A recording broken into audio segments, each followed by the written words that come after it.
The next story I bring to you is about discipline known as meteorology. A discipline which is not only challenging even for the present day meteorologists, but imagine it was huge challenge for the greatest scientist on this earth. Any guesses? Yes, wonderful audience. And I just read what he said.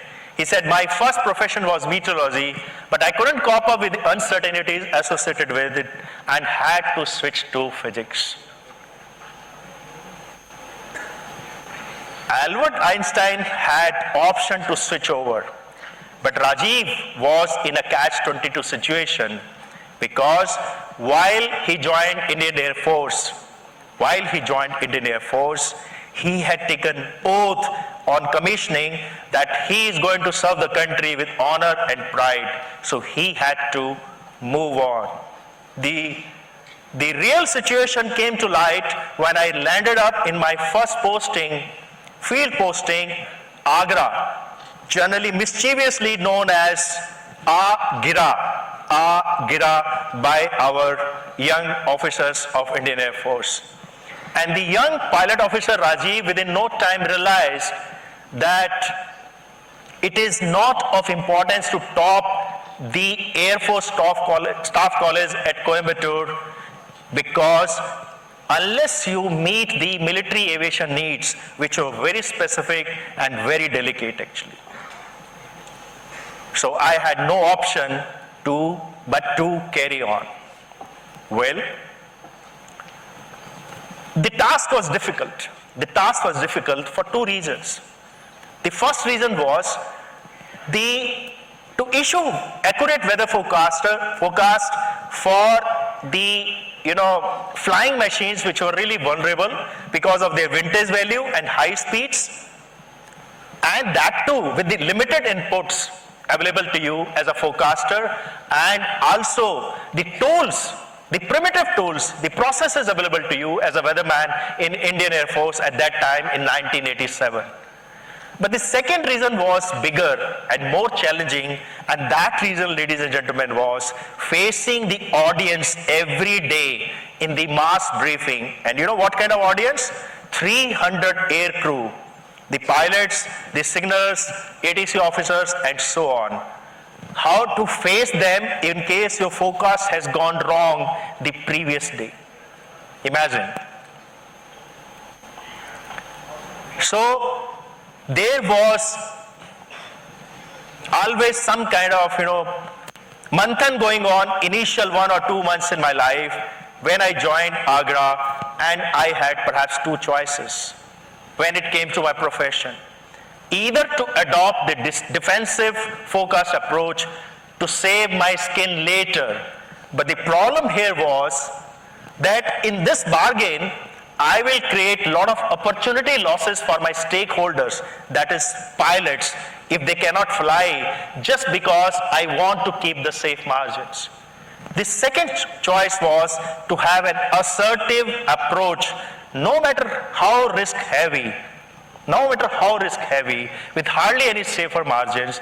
But this also had a problem, associated problem, because in this case, there was a problem of physical losses of accidents, incidents, and consequent lives having lost of pilots or even the aircraft for that matter.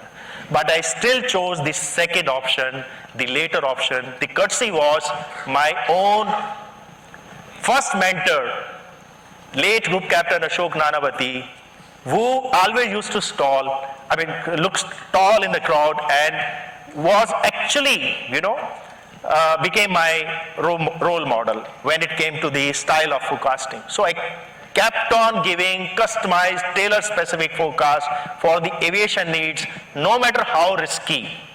And in the bargain, I earned the confidence of my stakeholders, whether they were aircrew and other users of services. But in the bargain, what I remember very distinctly, there was always a risk of facing court of inquiries if I go wrong and the accidents or incidents happen. To cut it short, what I want to say that it was basically a professional challenge. How? Let me explain to you. This brought the importance of professional challenges in life actually. Generally, if you look at all around us, you will find there are professional challenges when we join any new profession. For example, the pilots, whether they're fighter pilots, transport pilots, or helicopter pilots, they have a professional hazard of risk. Which risk? Life risk. When it comes to the meteorological officers and ATC officers, air traffic control officers, they have the risk of life of others on their shoulders. When it comes to the profession of doctors, it comes to the risk of both things, the life of others and your professional repute. And when it comes to future corporators and entrepreneurs like you will always have perhaps to deliver, and there will be a risk of delivery of time, delivery of effectiveness. Don't you think so? The first lesson, ladies and gentlemen, is of courage of conviction. That means no matter whatever your professional hazards are, you need to convert your professional hazards into professional challenges. The second lesson is that no matter whatever stakes you have, merely developing love for your profession, getting married to your organization at the earliest, you will bring asset in your life, and that asset is going to be the people in the organization. You will be surprised that as I grew in Air Force, my assertiveness, rather than it decreasing, it kept on increasing because of the meteorological sense which I developed over a period of time. And at times I was being referred as human weather radar of the station. That means I had earned the confidence of my stakeholders, the people in the organization, the most important assets. The last part, if you continue to be assertive in life when it comes to your profession or personal life, you are going to be not just individual, you are going to prove yourself a brand. And if you look around in your campus, in this BITS campus, you will really find that you are having all around you a lot of future and current brand ambassadors.